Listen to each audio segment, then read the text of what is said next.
Revelation 2079. From the 19th of September 1941. Prayer bridge the gap to God. An insurmountable gulf means the distance from God for the human being if he does not make use of the grace of prayer, for he will eternally not come close to God.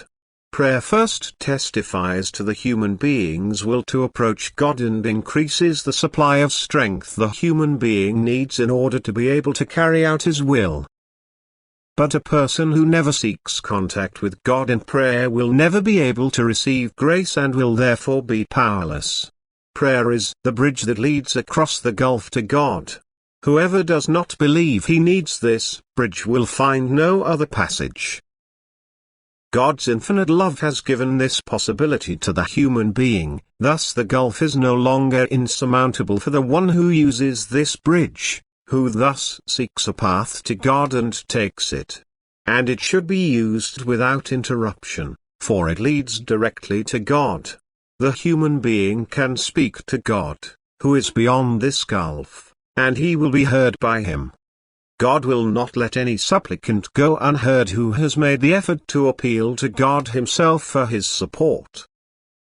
Prayer is only the form of expression of the will turned towards God, for anyone who still opposes God does not take refuge in him in prayer, for he does not acknowledge any power over himself. Therefore, the concern about such people is justified that they will never find their way to God if they are not able to pray intimately. They burn all bridges behind them as soon as they feel too exalted to send a silent prayer upwards. They cannot be offered help in any way, neither grace, nor truth, nor strength can be imparted to them, for prayer is the first thing needed for everything.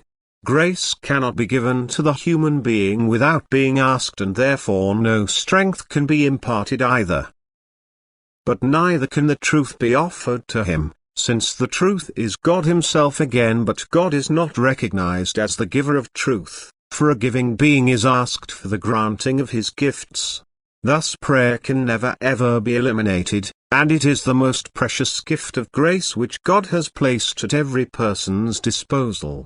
Every person can make use of prayer, yet God must be acknowledged and union with him must be striven for. Then the gulf will be overcome, it will be made passable, and the human being will be granted access to God as soon as he prays sincerely.